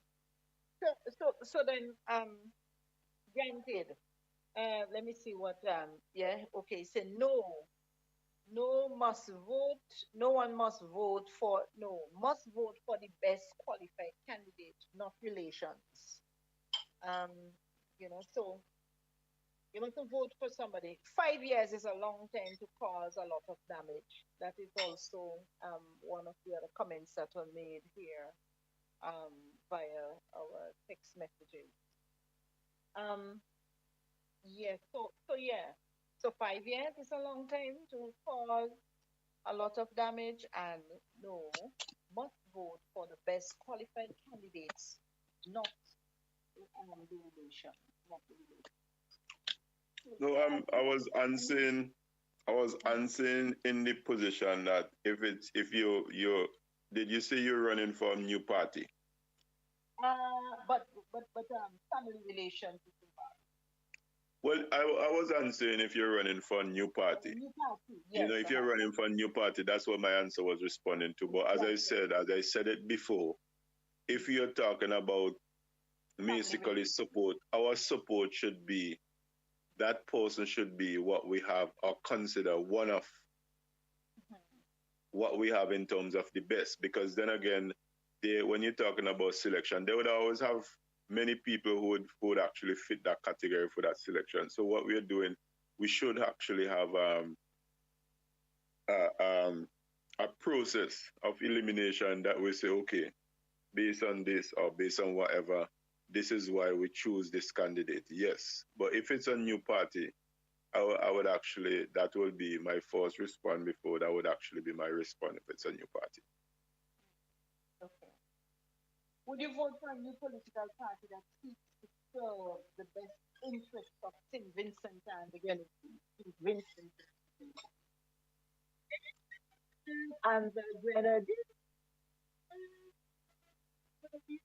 I just wanted to say that. So would you vote for a new political party that seeks to serve the best interests of our country?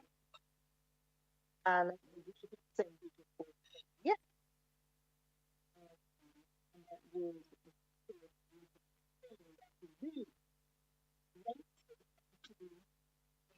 going to see to serve the best interests of this country. Mm, mm, mm. The other question is, can you say that political system victimization, um, this has been an issue that we have talked about for a long time. Are you afraid of political victimization? It is to change political allegiance. And the greater number said no. Greater number said no. And the percentage said yes. The greater number said no. Why do you think, why do you think this person will be afraid of political victimization? They want to change political allegiance.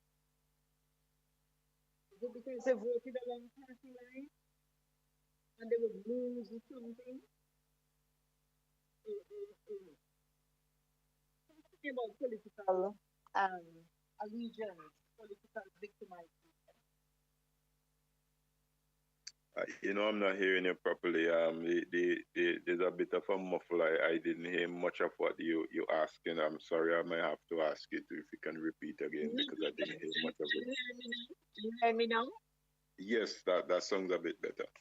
Okay.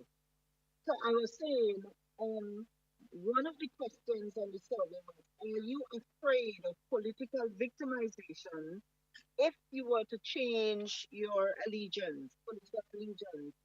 And I said that the greater number of persons said no, that they were not afraid of political victimization if they were to change which party they voted for. And that is very, very, that's a positive note because we were thinking, that indeed some persons would be afraid to change sides and they were afraid of political victimization. But here is it that a greater number of persons said, no, they're not afraid. In other words, they could change anytime that they choose to. So I'm saying, talk to us about political victimization. What do you think could possibly happen if you are victimized? Well, before I actually leave home, I've known have several forms of victimization have taken place. It can come from you can actually be transferred to a different department. You can actually still hold the title, but your responsibility has been gradually diverted to someone else. So you're more or less like left isolated. You can become stagnant in terms of whenever there's an opportunity to actually excel in terms of promotion, you know that it's not possible because you are not supporting the current regime. And I believe a lot of those form of victimization still exist. And if you look at within the past 3 years, the biggest form of victimization our citizens of St. Vincent has actually faced is not taking proper vaccine. And that is on a large scale. I mean, I know we had victimization before, and I know there were suspect of being victimized, but this one is no suspect. This is openly victimization of our citizens of St. Vincent and Grenadine. So victimization of actually not only from an employment point of view, it have now taken place on a health aspect. And when you talk about health, you're talking about someone's life. And that has actually impacted our fellow citizens financially, neurologically, and it have also created, some people have even died. But we don't want to shift off the topic too much, but I'm glad you mentioned that because I believe that our fellow citizens can actually share the same view that this may have been the largest form of victimization that our country have faced openly because, as I said, there were, as we normally say, nobody can read and spell for you. I think anyone from the Caribbean would understand that terminology, but for those who don't know, when you say so, nobody can read and spell for you, it's basically, you're not stupid. So victimization is something that has been at the heart of our political leadership, and I've seen it. I've known about it under the NDP administration. I've known. Well, this is, I think now under this administration it has been magnified. So I don't understand what is the benefit of victimizing someone. I hope I can get, well, I don't think you'll get somebody who's saying openly why they victimizing anyone, but it'd be nice to understand the person or persons who seems to use victimization as a way of punishing someone. I mean, I would like to know what is the gain from actually enforcing that action. Thank you. Okay, Mr. Williams, I can continue your vote. I think our grandfather will relate. Again? No, listener, thank you, listener, for making your contribution. The person said, okay, Mr. Williams, I can count on your vote. I think our grandfather will relate.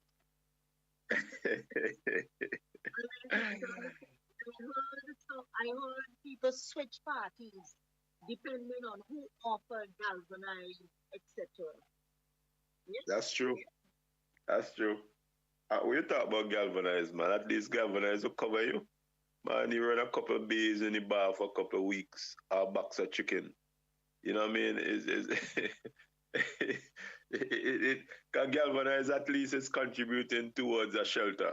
But we have people who have shift for all sorts of stuff, or given a title to be, we call it a road driver.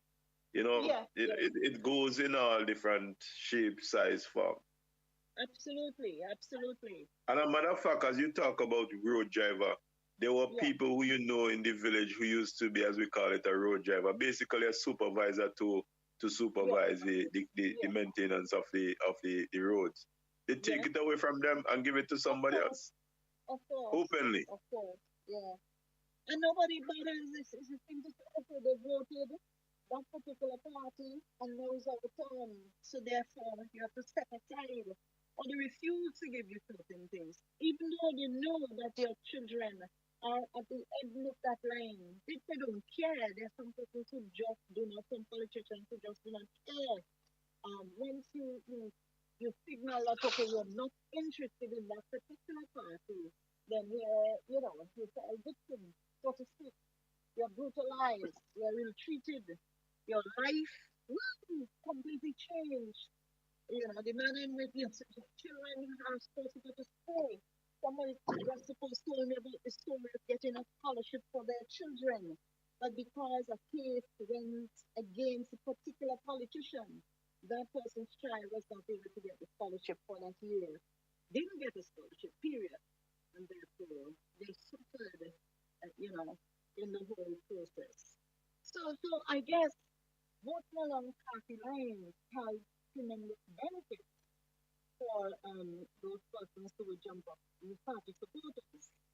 And that is what has made this, what you call it, like it's like a herd mentality.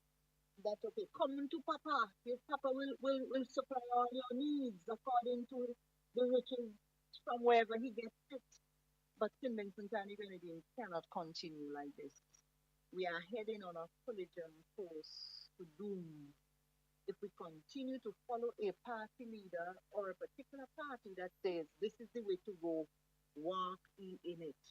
And it cuts right across the grain for Christians and non-Christians who you say, okay, occupy until I come. And occupy until I come. Sorry for the muffled sound. Yes, thank you for reminding me that the sound is once again muffled. I apologize for that. Some bread and butter issue for our people here.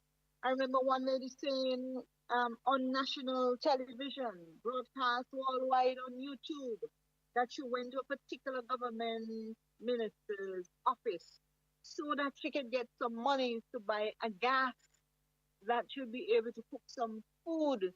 And yet, this is the Caribbean. We're too small to be in this bubble thinking that a politician can supply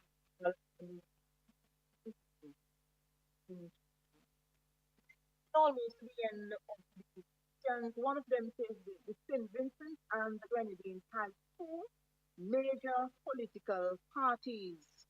Are you satisfied that the ruling party is delivering on its manifesto promises? And overwhelmingly, it says no, no. What really is this manifesto? Before we get into that, we pause for a commercial pause. This is BELLD Nation, the biggest contributions to conversations from this side of the globe. We come to you today with the compliments of www.bayhillnews.net. It's about radical radio right around the world. The number to call us is 1-784-529-8518 or text at 1-784-491-3923 or write to us at belldonation@gmail.com. Come to you the compliments of Pesto Vegetarian Special Restaurant.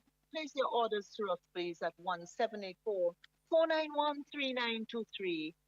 And also St. Vincent and the Grenadines' finest wines produced by Dave Roots.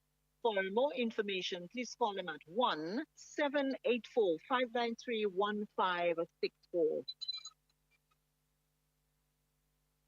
This is BELLD Nation. BELLD Nation, the biggest contributions to conversations from this side of the globe.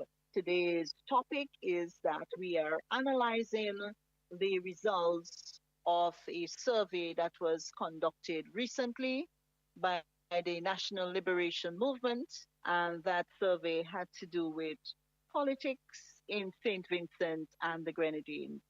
We were assessing, just do you think, this is a particular question, do you think there should be a new political party in St. Vincent and the Grenadines? And the context, these responses that we have received gave us context to that particular question. So, Mr. Williams, St. Vincent and the Grenadines has two major political parties. Are you satisfied that the ruling party is delivering on its manifesto promises? And the question is, what's really in a manifesto? What should we put in a manifesto? Well, a manifesto is really a declaration of ideas or changes that the political leader or government would actually promise the citizens ways of actually developing the country. And that can go, like, say, a perfect example, one of the things that the PM have rally about the education revolution. Say, for example, you'd say, I'll make sure I give all a bigger airport. And he did. Right. I mean, I always say for us who are traveling, I'm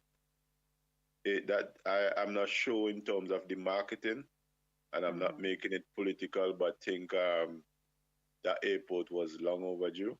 So I would say thanks for that in a sense, because we had cases where you're traveling, like we hear a lot of people be traveling from Canada, US, those bigger countries, and you always have to go to Grenada, you always have to go to Barbados. But now, once you sit on your plane, the next stop is St. Vincent. And that is a big relief. Some people say no, some people say still you have to step off someplace before you actually touch down in St. Vincent. So I don't know. Well, that's why we're open for correction. But with me, I mean, I've actually traveled home once since the new airport, and it was a huge relief. It was a huge relief. I mean, yes, you got to stop in Barbados a bit, but it's basically to offload a few passengers, so you're not coming off the plane. So it was a big relief that you don't have to take off your bag, check-in again. So a manifesto is a public declaration of promises, of intent of the government or political leader as to what they would actually want to do to enhance or develop that country. Basically, that's how I simplify it in a nutshell. And one of the things, even though that you give a manifesto, we don't expect you to deliver in everything but sometimes it's just the manner in which you do it, because at least come back to the people. You know, just those simple things can make a difference, and say, you know what, comrade, because one of his, our PM, biggest selling point that he have grabbed the people with, you know, he used to see everyone as a comrade. So I think we all gravitated to that slogan or that approach. And he could have said, comrade, you know, man. And the thing about him, what I do admire about him, on a grassroots level, he can connect with the grassroots, man. And on a big scale, I mean, I give him credit. Internationally, I know he can represent us intellectually. But when we're talking about grassroots now, you're representing St. Vincent. So come back to the people. You're the servant of the people. And say, you know, comrade, you know, I know I made some promises. Say, for example, like personally with COVID, nobody, well, there may be people who might be aware, but let's put it so, nobody could have seen COVID coming. So if you had made a projection to say the economy would have grown by X, Y, Z, it can't, because it's a national disaster. But it's the way you deal with things. So our even though the PM may not have delivered on our manifesto, is his level of arrogance and the disrespect and consistent disrespect to the citizens of St. Vincent. So with regards to the manifesto, I mean, as you say, the service speaks for itself, and I don't think we may have many people who would actually disagree with that.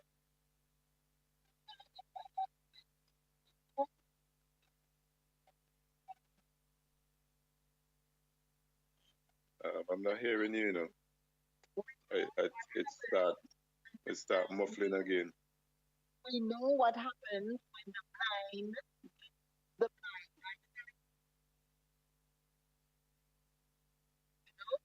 I think you're now muted. Are you hearing me? Yeah, but it's still muffling. It's still muffling. Okay. So we know what happened. These are comments from our listeners. We know what happened. We know what happened when the blind lead the blind. And the other one is, could it be that because the party has been ruling for so long, the citizens are suffering Stockholm syndrome, and manifesto like promises are comfort to the fool. Now the Stockholm syndrome is a proposed condition in which hostages, when people are held hostages, they develop a psychological bond with their captors. It is supposed to result from a rather specific set of circumstances like power imbalances contained in hostage taking, kidnapping, and abusive relationships. So the listener is saying, is it that the Vincentian people are held hostage by the current administration, and there is this development of a psychological bond with their captors? And this is quite interesting, because a number of persons would tell you, well, we better stay with the Unity Labour Party because we don't know who else could come, even though they are meeting it rough and tough. And you know, so what do you think about this, that there is this psychological bond between persons and those who are their captors? What you saying? There are many aspects to that question. Is that yes, the psychological aspect, it coupled with fear, it coupled with also lack of motivation, lack of vision. Because remember, if you keep someone, there's a credible assessment that it take only 30 days to make an impact on you psychologically. Now, how many 30 days the PM have had in office? And that has been clinically proven that it takes, and I will say it again, just only 30 days to make an impact on your mind. So if you have someone like the PM, and I this is just my opinion, I believe he may actually have some experience in social science to understand how to impact the mind of the people. Um, Fear, as I say, I go back to fear, victimization, lack of vision, poverty. And when you combine all these aspects, and that is only some of it, you became hopeless. And fear, being hopeless and being fearful, it's almost like committing suicide. And when we talk about fear, the fear is everywhere. Because this simple program that we have, I mean, I do follow a few programs in Jamaica is one of the places I follow because what I like about the Jamaicans, and I think we all know that, they're very confident people. And when I see we are actually, I mean, I'm not really blowing my own trumpet or our own trumpet, but I find that this program is very interactive and very engaging. And I know our citizens deserve better. And to see or to really just witness that we have grown men and women in St. Vincent. You've just mentioned about almost 100,000 citizens who are registered as adults. And let me say about 75,000 are actually adults who has a family. And people are fear to even express their discontent with our leader. That is worrying. So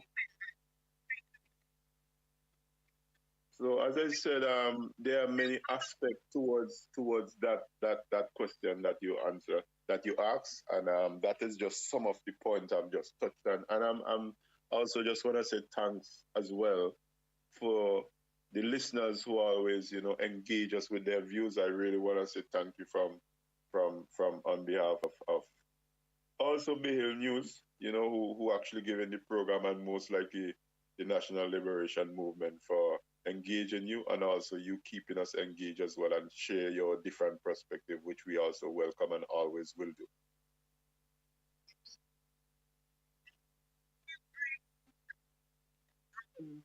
Narrative.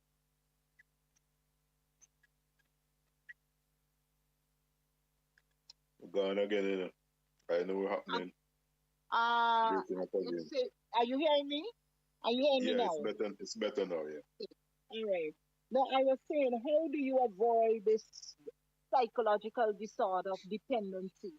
And a number of things in the narrative says, you know, avoid polarization, listen without judgment, don't give advice, address the cognitive dissonance, and a whole heap of big words. They have there to help us to understand that somehow, Vincentians, we've got to break this dependency. Somehow, you've got to get it in your psyche that if you continue along the path of a psychological dependence upon those who have kept you captive, or that eventually it's not going to end well. You have some young girls who find themselves in relationships with gentlemen who somehow they cannot actually break that dependency on them. And St. Vincent and the Grenadines, we here at the National Liberation Movement, we will try our very best to help to educate us along the path where we can liberate liberate ourselves, so to speak. We can learn again what it means to be a true Vincentian. We can learn again what it means to have a community oriented spirit. We can learn again how to treat our brothers and sisters right. We can learn again what it actually means to be our brother's keeper. Um, and with God's help, it is possible. With God's help, it is possible. Mr. Williams, we have come to the end of another exciting program, an interactive program, and we want to thank those persons who made the contribution thus far. One last one that's in here, it says, a constant with anxiety, depression, and I'm hearing your thought. as well as deterioration in general mental health. Have you heard me? And shall I repeat that again?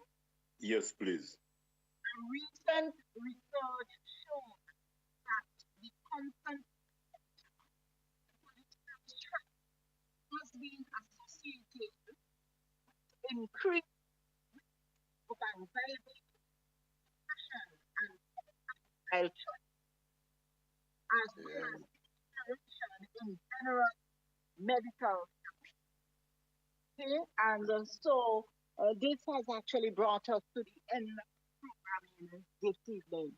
We want to thank all those who made contribution this evening and to wish you every success.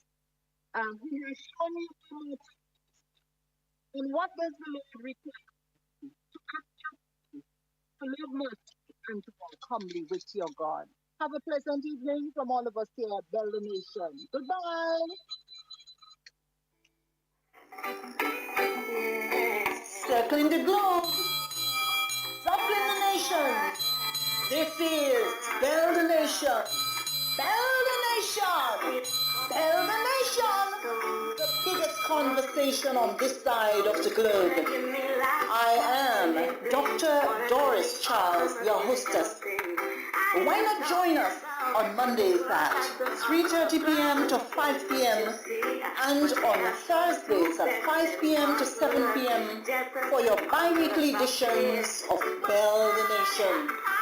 If you need to hear conversations on current happenings and more, then invite a friend and tune in to www.bayhillnews.net. It's about radical radio right around the world. Bell the Nation. It's the program that highlights issues that touch and concern people's lives. It's about the how, the why, the when, the where, the what, and the who of benevolence, education, jurisprudence, legitimacy, down to earth, no nonsense, affirmative action, talent, and training. It is informative. It's about opinions and, of course, nation building.